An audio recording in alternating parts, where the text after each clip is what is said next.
Study IQ. आज हम इस वीडियो में सीखेंगे राजा राम मोहन।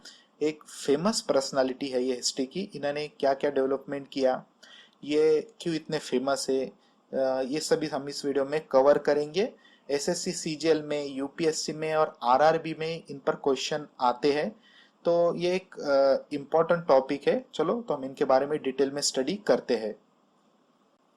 तो देखिए, इनका जन्म हुआ राधानगर, हुगली डिस्ट्रिक्ट, बंगाल में 22 मई 1772, एक ब्राह्मण फैमिली के अंदर। ठीक है, तो एक ब्राह्मण फैमिली के अंदर इनका जन्म होता है। और उसके बाद देखिए, इनकी उस टाइम में क्या हुआ था कि इनके जो फादर थे वो वैश्य नेविती और इनके जो मदर थे वो शेवती फैमिली से बिलोंग करते थे। तो ये एक अलग अलग कास्ट के इनके फादर और मदर थे। उस टाइम इनके अलग अलग ये कास्ट होने के कारण उसमें मैरिज होना, शादी होना, मैरिज होना बहुत ही रेयर था। तो फिर भी इनके पिताजी और माताजी की उस टाइम में मैरिज हुआ था और फिर इनका जन्म हुआ।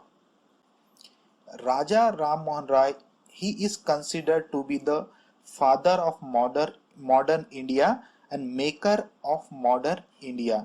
ठीक है, तो इनको फादर ऑफ मॉडर्न इंडिया और मेकर ऑफ मॉडर्न इंडिया क्यों कहा जाता है, हम ये आगे समझेंगे। मगर यहाँ पे देखिए, एग्जाम में क्वेश्चन आता है कि who is the father of modern India, या फिर वो कहेगा who is the maker of modern India. तो ये है हमारे राजा राम मोहन रॉय। राजा राम मोहन राय ने, उनके टाइम में कुछ ऐसी परंपराएं थी जो कि बहुत ही हाश हम कहेंगे या बहुत ही गलत थी वो। ठीक है, तो उसके अगेंस्ट इन्होंने फाइट की, जैसे कि सती, ठीक है, caste rigidity, polygamy and child marriage. तो सती तो हमको पता है क्या है, वो भी हम सीखेंगे। कास्ट रिजिडिटी के खिलाफ भी इन्होंने बहुत फाइट की, पॉलीगेमी, उसके बाद चाइल्ड मैरिज। तो पॉलीगेमी क्या है, सती क्या है, चाइल्ड मैरिज तो आपको पता है, कास्ट रिजिडिटी क्या है, हम आगे इसे समझते हैं। तो बहुत सारे उस टाइम के ऐसे कुछ परंपरा थे जिस जो बहुत ही गलत थे, तो उसके खिलाफ इन्होंने कंटिन्यूसली फाइट की। तो सबसे पहले देखिए, इन्होंने फाइट की जो पॉलीगैमी के खिलाफ। तो ये क्या है हम देखेंगे। द प्रैक्टिस और custom of having more than one wife और husband at the same time. अगर कोई पर्सन है, एक ही टाइम में उसके मोर देन वन वाइफ है, उसे कहते हैं पॉलीगेमी। या एक ही टाइम में मोर देन वन हस्बैंड है, मोस्टली इसे पॉलीगेमी। अगर one time more than one wife है तो उसे कहते हैं। तो उस टाइम ये बहुत ही नॉर्मल बात थी और ये बहुत ही गलत था, इसलिए उन्होंने उनको लगा ये गलत है। ठीक है, तो इसके खिलाफ उन्होंने फाइट की। फिर चाइल्ड मैरिज, चाइल्ड मैरिज तो बहुत ही नॉर्मल बात थी उस टाइम में, तो उनको ये भी बहुत ही रॉन्ग लगा, तो उसके अगेंस्ट भी इन्होंने फाइट की, सती के अगेंस्ट भी इन्होंने फाइट की। तो ये एक अच्छा काम कर रहे थे स्टेप बाय स्टेप। तो अपोज भी इनको हुआ, कुछ लोग थे इनके बहुत अपोज थे। ठीक है, उन्होंने इसकी बिल्कुल परवाह नहीं की और अपना काम करते ही रहे। राजा राम मोहन राय ने ही एस्टेब्लिश ब्राह्मो सभा, ठीक है, इन 1828 विद द्वारकानाथ टैगोर। तो ब्राह्मो सभा की एस्टेब्लिशमेंट किसने किया, ये राजा राम मोहन राय ने किया। किसके साथ किया, तो द्वारकानाथ टैगोर के साथ उन्होंने ये इसकी एस्टेब्लिशमेंट की। तो इस तरह के क्वेश्चन हमें याद रखना है कि क्वेश्चन आ सकता है कि ब्राह्मो सभा की एस्टेब्लिशमेंट किसने की। अगर और डिफिकल्ट इसको बनाना है तो वो कहेंगे कि इस्टेब्लिशमेंट तो देखिए राजा राम मोहन राय ने की, मगर किसके साथ की। तो हमें पता होना चाहिए कि द्वारकानाथ टैगोर के साथ इसकी इस्टेब्लिशमेंट इन्होंने की। देखिए, जब भी राजा राम मोहन राय का नाम आएगा तो उनके साथ आप देखिए ब्राह्मो समाज भी सुनेंगे। तो इसको स्टैब्लिश राजा राम मोहन राय ने ही किया है। तो क्या है ब्राह्मो समाज, क्या है, अगर आपको मैं सिंपल लैंग्वेज में कहूँ तो ये वन गॉड सोसाइटी है। On 20 August 1828 he founded the Brahmo Samaj, the literally meaning of which is one God society. Raja Ram Mohan Roy थे तो एक गॉड को मानते थे। ठीक है, हिंदू धर्म के जितने भी स्क्रिप्चर है उन्होंने उसकी स्टडी की और लोगों को इसमें से ये बताया कि हमारा जो धर्म है वो भी एक गॉड को ही मानता है। उन्होंने ये ट्राई किया, ये उनकी थिंकिंग थी। ठीक है, तो और कुछ इंपॉर्टेंट पॉइंट्स हम देखेंगे।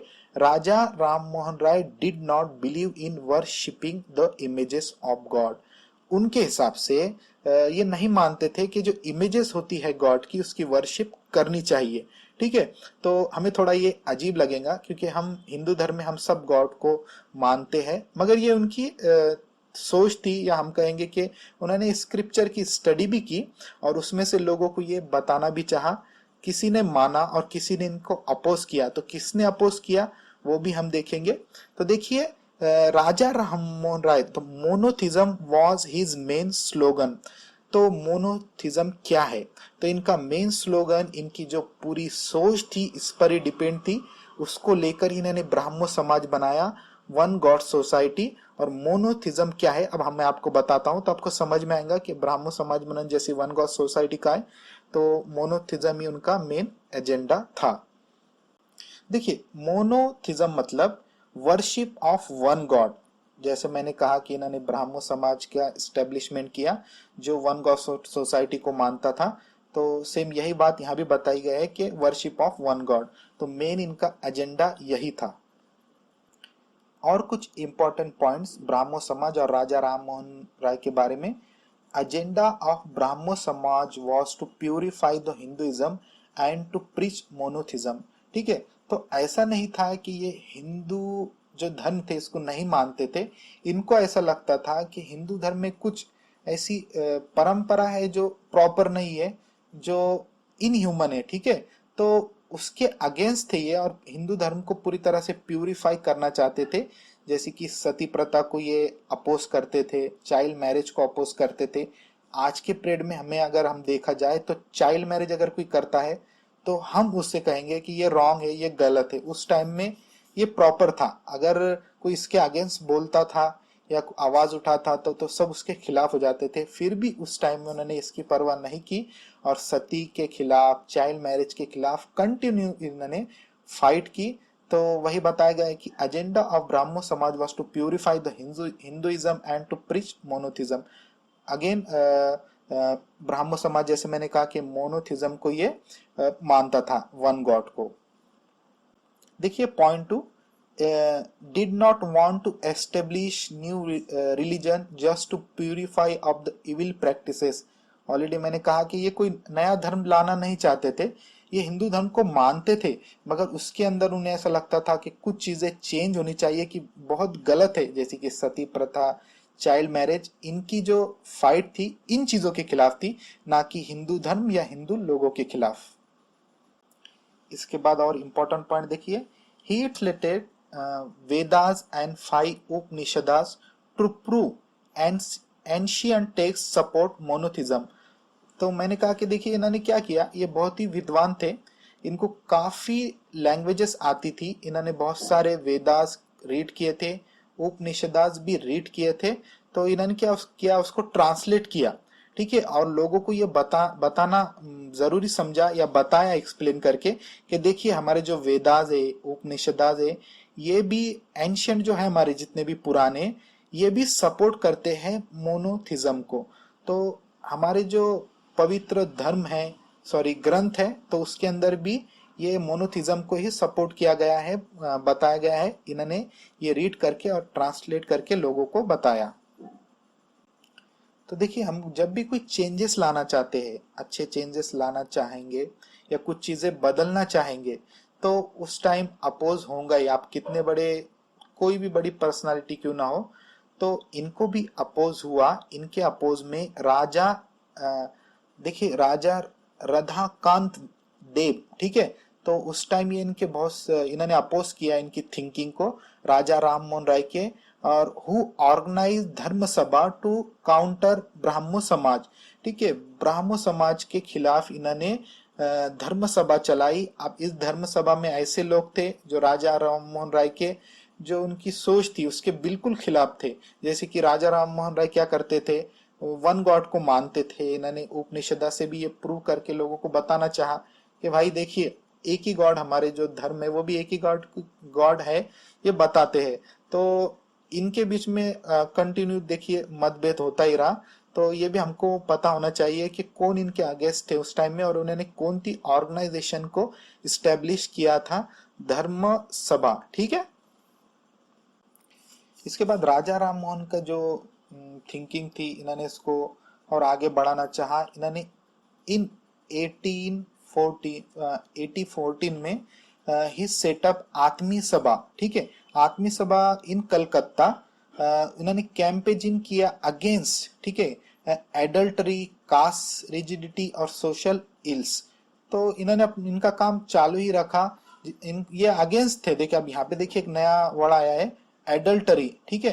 तो एडल्टरी है क्या, ठीक है, कास्ट रिजिडिटी, बहुत धर्म उस टाइम में बहुत मतलब आप अगर कोई पर्टिकुलर रिलीजन से या धर्म थे तो आपको बस वही काम आपको करना है। अगर आपको दूसरा करते हैं तो उस टाइम में अपोज बहुत ज्यादा होता था। मतलब अगर आप क्षत्रिय है तो आपको क्षत्रिय का काम ही करना है, उसके सिवा आप दूसरा कुछ नहीं कर सकते। कास्टिज्म बहुत था, सोशल सोशल इल्स थी, मतलब बहुत सारे ऐसे परंपरा थे जो बहुत रॉन्ग थे लेकिन बहुत ज्यादा प्रोपोर्शन में वो किए जाते थे। अब मैं यहाँ पे एडल्ट्री क्या है आपको बताता हूँ। आइडल वर्शिप, मूर्ति पूजा जो होती थी ना, तो इसके भी ये खिलाफ थे। तो इन्होंने आत्मसभा एस्टेब्लिश की, कैंपेन किया अगेंस्ट एडल्ट्री, कास्ट रिजिडिटी और सोशल इल्स के। देखिए क्वेश्चन है, Raja Rammohan Roy is considered to be the father of the Indian renaissance, ठीक है। तो ये क्या है, आपको कमेंट्स करना है या कमेंट्स नहीं भी किया तो चलेगा, आपको गूगल करना है। और क्या है ये, देखिए ये वर्ड क्या है, इनको ऐसा क्यों कहा जाता था, आपको गूगल करना है। जब आप रीड करोगे सेल्फ तो आपको और भी कुछ इंपॉर्टेंट पॉइंट इनसे रिलेटेड पता चल जाएंगे। और self study is a best study. तो आप एटलीस्ट इतना क्या है, इसका गूगल कीजिए, आपको ये पता चल जाएगा और आपको ये इनके बारे में और भी कुछ इंफॉर्मेशन मिल जाएंगी। अब देखिए इन्होंने सती के खिलाफ या अगेंस्ट बहुत सारी फाइट की। तो ऑन डिसम्बर 4 1829 को देखिए सती बैन हो गया by the then governor general Lord William Bentinck. तो किसने इसके खिलाफ इसको बंद किया, तो लॉर्ड विलियम बेंटिक ने इसको सती को बंद कर दिया। कब किया, डिसम्बर 4 1829, ठीक है। देखिए the Bengal sati regulation which ban the sati practice in all jurisdiction of British India was passed on, ठीक है। तो इसके बाद इनकी जो मेहनत थी वो हम कहेंगे रंग लाई, और सती जैसी एकदम बैड ये प्रथा थी, ये बंद कर दी गई या बैन कर दी गई। तो देखिए he played important role in the demolition of sati pratha by William Bentinck. तो विलियम बेंटिक ने इसे बैन तो किया ही, लेकिन इनका भी इसमें एक इंपॉर्टेंट रोल था। अगेंस्ट इसके अगेंस्ट इन्होंने कंटिन्यूसली फाइट की सती प्रथा के अगेंस्ट। तो इन्होंने क्या किया, राजा राम मोहन राय ने कुछ साल हम कहेंगे कि ईस्ट इंडिया कंपनी में भी जॉब की, और उन्होंने कुछ वहां पे ऑब्जर्वेशन किया। जैसे कि देखिए ही estimated that almost half of the money is drained out of India। हमारे इंडिया की जो वेल्थ है तो वो ड्रेन आउट की जा रही है हमारे इंडिया से। इसे ले जाकर ब्रिटिश इंडिया में से ले जाया जा रहा है हमारी वेल्थ, ठीक है। तो ब्रिटिश देखिए इस तरह से हमारा हम क्या कहेंगे इसे, हमें बर्बाद कर रहे थे, ठीक है। तो सबसे पहले ऑब्जर्वेशन इन्होंने किया कि जितनी भी हमारी दौलत है, हमारी वेल्थ है, यहाँ से ले जाकर इसे इंग्लैंड में ले जाया जा रहा है और उनकी डेवलपमेंट की जा रही है। तो ये भी इन्होंने किया। तो देखिए he serve East India company's writing service as a private clerk, मुंशी थे ये, ठीक है। कब किसके ड्यूरेशन में, टू थॉमस वुडरूफ, ठीक है। तो इस तरह से इन्होंने ईस्ट इंडिया कंपनी में भी जॉब की। वहाँ पे उनको कुछ ऑब्जर्वेशन किया कि हमारी प्रॉपर्टी कंटिन्यूसली बाहर इंग्लैंड में ये लेकर जा रहे हैं, उनका डेवलपमेंट हो रहा है और हमारे पूरी लग ही रही है, ठीक है। अब देखिए ये पॉइंट को देखिए आप, he was first to anticipate the drain of wealth theory. तो हमारे इंडिया के एक फ्रीडम फाइटर हम कहेंगे या ग्रेट पर्सनालिटी है, उन्होंने ड्रेन ऑफ वेल्थ थेरी देखी, इसके बारे में हमें एक्सप्लेन किया। तो सब में पहले इसे ऑब्जर्व तो हमारे राजा राम मोहन राय ने ही किया था। तो ड्रेन ऑफ वेल्थ थेरी मतलब देखिए हमारे वही सेम हमारे इंडिया की जितनी भी प्रॉपर्टी वेल्थ है, ब्रिटिश क्या करते थे, हम पे हमको देखिए बहुत ही क्रॉयली वो मार देते थे। उसके बाद हमारी जितनी भी प्रॉपर्टी है, फिर वो किसके भी पास हो, राजा के पास हो, इंडियंस, यहाँ से लेकर ब्रिटिश में से ले जाते थे और उनकी डेवलपमेंट करते थे। तो ये बहुत सारी गलत चीजें होती थी ब्रिटिश पीरियड में। तो इन्होंने ये भी एंड ऑब्जर्व किया कि इंस्टीट्यूशन इस्टेब्लिश बाय राजा राम मोहन राय। देखिए इन्होंने वेदांतो कॉलेज एट कलकत्ता इन 1825 में इसकी इस्टेब्लिशमेंट की। ब्राह्मो समाज हमने देखा, ब्राह्मो समाज हम कहेंगे ब्राह्मो सभा, ठीक है। इसके बाद अमित्य सभा, ठीक है। इसके बाद he taught at Hindu college. तो ये पूरे इन्होंने देखिए इंस्टीट्यूशन जो थे इसे इस्टेब्लिश किया। इन्होंने हिंदू कॉलेज में टीचिंग भी की। इनके कुछ पब्लिकेशन हम देखते हैं। He publish Sambad Kaumudi, a Bengali weekly newspaper. इसके बाद he also publish Miratul Akbar in Persian. तो इनके ये कुछ फेमस पब्लिकेशन है, इस पे भी क्वेश्चन आते हैं तो आपको ये भी पता होना चाहिए। अभी इतने बड़े स्कॉलर थे, इनको इतनी नॉलेज थी, तो उन्हें ऑब्वियसली कुछ तो बुक्स लिखे होंगे। तो इनके फेमस मैं आपको बुक्स बताता हूँ जो एग्जाम में बार बार रिपीट होते हैं। गिफ्ट टू मोनोथिस्ट, ठीक है, और परसेप्ट ऑफ जेसस, ठीक है। तो ये इनके दो फेमस बुक्स है, आपको पता होना चाहिए। तो इस तरह से हमने राजा राम मोहन राय की पर्सनालिटी क्या थी, इन्होंने क्या डेवलपमेंट किया, इनकी सोच क्या थी, ठीक है। मोनोथिज्म पे ये बिलीव करते थे। इसको इन्होंने प्रूफ करने के लिए कुछ लिटरेचर है या हम कहेंगे उपनिषद की स्टडी की, उसे ट्रांसलेट किया और लोगों को ये बताना चाहा। उस टाइम इनका कुछ अपोज भी हुआ। इन्होंने किस इंस्टीट्यूशन को स्टैब्लिश किया, इन्होंने क्या क्या डेवलपमेंट किया, हमने इस वीडियो में ऑलमोस्ट सब कवर कर दिया है एग्जाम के पॉइंट ऑफ व्यू से। आप अगर इसकी और भी स्टडी करना चाहते हैं तो आप क्या कीजिए, कोई वीडियो देखने से अच्छा गूगल पे जाइए और इसको रीड कीजिए। रीड करना बहुत ही अच्छा होता है, वीडियो में भी आपको नॉलेज मिलती है, मगर रीड करना भी उतना ही इम्पोर्टेंट है। तो मैंने इस वीडियो में तो ये पूरा कवर कर दिया है, ठीक है। अगर आपको लगता है कि कुछ पॉइंट्स मेरे से छूट गए हैं, ठीक है, तो आप इसकी कमेंट्स कर सकते हैं। प्लीज आप कमेंट कीजिए, नेगेटिव हो पॉजिटिव हो, मैं अपने अंदर इम्प्रूवमेंट लाता रहूंगा। तो मेरे चैनल को आप प्लीज सब्सक्राइब कीजिए। अभी एक पॉइंट रह गया है, he died on 27 September 1833 in England. उसके बाद ये सब करने के बाद इनकी मृत्यु हो गई। तो ये इनकी सारी जीवनी थी, हमने प्रॉपर्ली इसकी स्टडी कर दी है। तो इस वीडियो में इतना ही। Thanks for watching my video.